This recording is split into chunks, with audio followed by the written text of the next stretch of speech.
Welcome back to Buy or Sell, the series where you pitch me your predictions for the theme park world, and I either buy or sell them and explain why. If you want your idea considered for the next video, leave a comment below starting with buy or sell. In this episode, we look at the battle for Central Florida between Disney and Universal, if any manufacturers are headed for bankruptcy over the next decade, and if Hollywood Rip Ride Rocket's replacement could take the crown as Florida's best coaster. This is Buy or Sell, episode 43.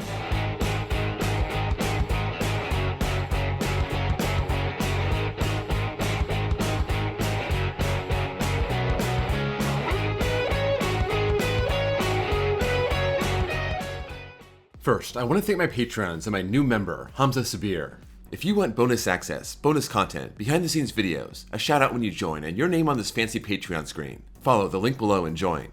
Let's start with Paul9322. With the closing of Six Flags America and California's Great America, the mid and low tier parks will get revitalized with relocated coasters and flats. When Geauga Lake closed in 2007, we saw Cedar Fair do everything they could to send those rides to smaller parks, and the parks they just acquired from Paramount. Six Flags did the same with Astroworld, but some of those were relocated and never rebuilt. When it comes to Six Flags America and California's Great America, I just don't see enough that can be relocated to make a big splash, so I'm selling this. It seems like at Six Flags America, we have Raging Cajun, maybe Firebird, maybe their SLC, maybe Superman. That could make a big splash, but I'm leaning towards that not being relocated. They have a few decent flats. I could see a park really enjoying a Giant Discovery or a Starflyer.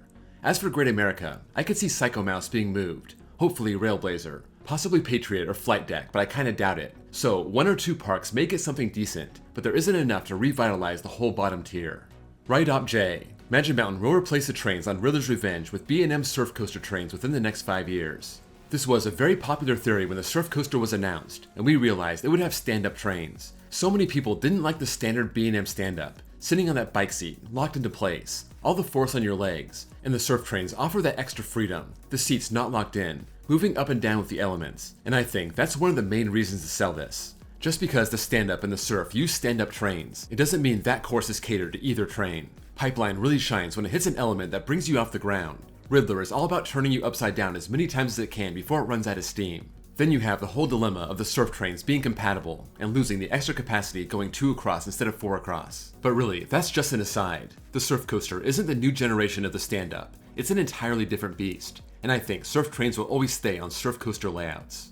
Charlie L. Wrath of Rakshasa becomes a top 3 coaster for the public and boosts attendance. Let me start by saying that every dive coaster is a great choice for the park. These are reliable, they have good capacity, they are very marketable, and Six Flags Great America usually gets it right. Because of that, they have a lot of competition for the top 3 spots. I've been there a few times, and every time it seems like it's very crowded, and you have a long line for Raging Bull even despite great capacity, and you have huge lines for Goliath. That capacity isn't bad either, so those are your top 2, not only for the public, but also enthusiasts. So it comes down to number 3.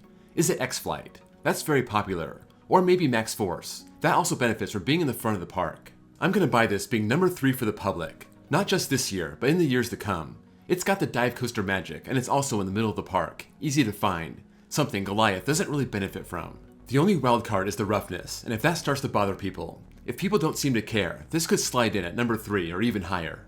Mason's Mappings. The opening of Epic Universe will have a negative effect on Disney's attendance. When you have a new park that opens, you automatically look at it as more competition, people choosing to visit one park over the other. Lucky for Disney and Universal, Orlando is a destination, and for every person who's choosing Epic Universe over Disney World, how many others are choosing to travel to Orlando to visit Epic Universe, and while they're there, hit up Disney World? That's exactly what I did this past year. These people may have gone to some other city entirely, and Disney gets none of their business, so I'm selling Epic Universe having a negative effect on Disney. I think Epic Universe pulls in way more people in the town and Disney benefits, and that overshadows the number of people who would have spent their money at Disney World but are choosing Epic Universe instead. Mr. Single Rider's opinions are better than mine. Vekoma starts taking the place of B&M as being the reliable manufacturer. Vekoma is on the rise, and Vekoma is on the move. 3 years ago, my bold prediction was that a major new generation Vekoma would come to America, and Circuit Breaker was announced right after that. Now we have Siren's Curse, we have Big Bear Mountain, and we're only going to see more and more flood into America and around the world. But will they take the place of B&M? I'm selling that. Even if there's a roughness issue, these B&Ms are still reliable. The Busch Gardens parks went with B&M and not Vekoma when it came to their family inverts. The dive coaster should remain popular. I don't think the wing coaster is burned out yet. The surf coaster is brand new and a new one is coming to China pretty soon. B&M isn't going anywhere. If anything, it's going to be a 1-2 punch and parks can take their pick. This guy, you know who you are. Rip Ride Rocket's replacement will become the best coaster in Florida. Yes, Rip Ride Rockit is going away. Its last day is August 17th, and it's a sad day in coaster history. Well, maybe. Universal has an awesome track record of adding coasters as of late. Sometimes you think these family-friendly chains are going to build family-friendly coasters, but no, not Universal. They have deep pockets and they build some of the greatest coasters in the world. Florida alone has 2 in my top 10. Velocicoaster at Islands of Adventure, and Stardust Racers at Epic Universe. And when you look at what Intamin is building over at Universal Studios Hollywood, Fast and Furious Hollywood Drift, and when you consider Intamin is involved in the project, we're probably looking at something similar. We're talking launches, inversions, airtime, good theming, and probably a long ride. This is a long and skinny plot of land, and it seems perfect for the Intamin vertical launch coaster. It even looks like Rip Ride Rockit, just more modern and should offer a better ride experience, at least a more pleasant one. All that being said, I'm selling it being the best in Florida, but not for a lack of effort. It may end up being the best coaster in 45 states, but when you consider the 2 Universal coasters I just mentioned, plus Iron Gwazi over at Busch Gardens Tampa, this would have to be unbelievable to crack my top 3, but I won't doubt Universal. They've been doing amazing things, especially as of late. John is Kraus. In the next 5 to 10 years, a big manufacturer is going bankrupt. This used to happen quite a bit. We saw it happen to Arrow and Schwarzkopf in the 80s, then Arrow again in 2002 along with CCI, and other companies have disbanded or discontinued. Not sure if bankruptcy was involved per se, but I'm thinking of companies like DIN, Togo, RCCA. So, will that happen in the next 10 years? Yeah, I'm buying that. There are a ton of manufacturers out there. It's a competitive market, and some of them have had issues, especially with their coasters. Of course, there's Skyline. They don't have an operating coaster out there right now, but they do work with GCI on the wooden coasters, so maybe they'll go back to that. SNS has also had issues with their new coasters, but even if that stops working out for them, they still make flat rides and drop towers. It could also be a company not on our radar. Gerstlauer, Zier, Zamperla, Chance Rides. It really could be almost anyone. Flow Productions. Skyline makes one more attempt at a roller coaster, but no one buys it because of the reputation. If you look at their YouTube channel, they do have at least one other model out there, but that was released almost 2 years ago and it looks similar to the Kid Flash coasters. I'm not sure what they can come out with at this point that would be different, but I'm buying them not giving up. But I'm also buying the parks not going back to them again. If there's a family-owned park that gets a smashing deal, then maybe. But if you have someone to answer to and can get fired for making a bad call, I don't think you can risk going with Skyline. Six Flags probably thought they were safe going with a kids coaster. I mean, I'm sure they believe that. Why else would they have bought 2 before confirming one was gonna work? Maybe Skyline gets into flat rides. Maybe they continue work with GCI. But as for coasters, maybe talk to Gene Staples or the Cook family over at Holiday World. Sell them something on the cheap, and if that's successful, they can get back into the coaster business. H-Perm. Canobie Lake gets a new coaster in the next 5 years. Right now, Canobie Lake has 3 coasters, and they had a 4th one until 2021, Canobie Corkscrew being removed. They don't add coasters very often here, the last one being Untamed in 2011, but they are adding a new coaster this year or next year. It's going to be an SBF spinner, the kind of coaster you find at pizza places. So I'm not sure if this counts as a new coaster, and you can take this one of 2 ways. Maybe this is the start of broader expansion, or maybe this is their one coaster they'll get over the next 15 years. I'm siding more towards the latter, so I'm selling this. I don't think an SBF spinner is a good replacement for a corkscrew. You'd think they want something more for adults, but they do have 2 major coasters here, and for a park like this, maybe that's enough. If Canobie Lake is about to start a big investment bender, more power to them. I'll just have to see it first to believe it.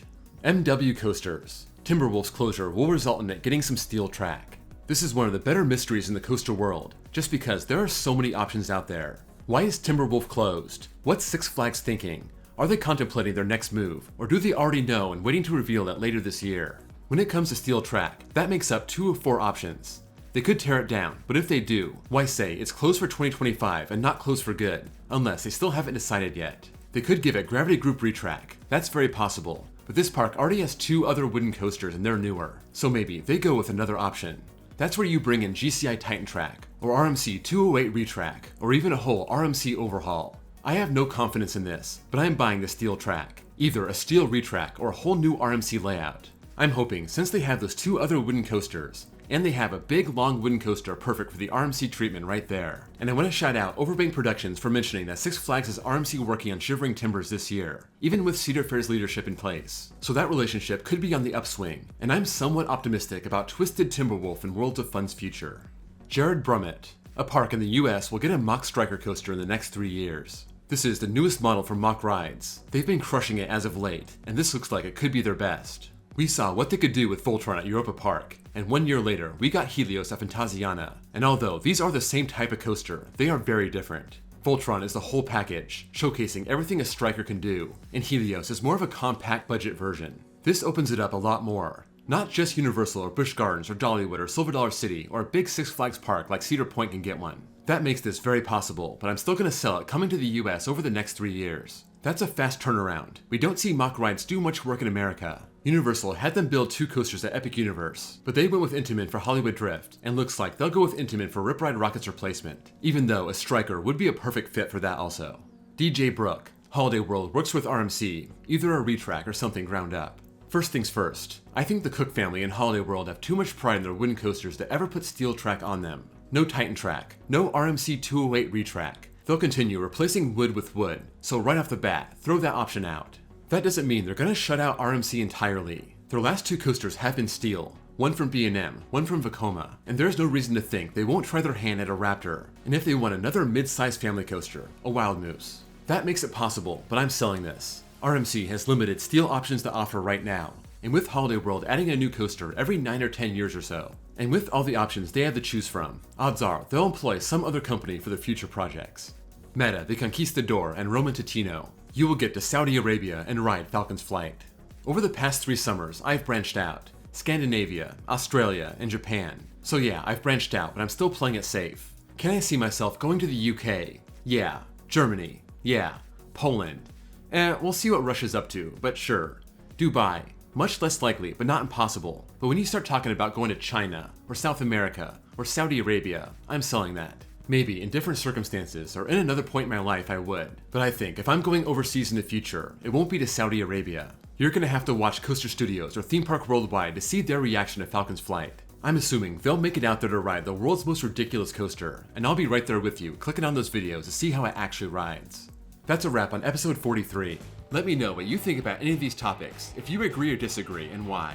Also, don't forget, if you want your idea considered for the next video, leave it in the comments below, starting with buy or sell. Before you go, don't forget to drop a like, and if you're new here and love coasters, please give me a sub. Also, check out my second channel, where I post copyright-free off-ride footage. Thank you all for watching, and I'll see you all next time.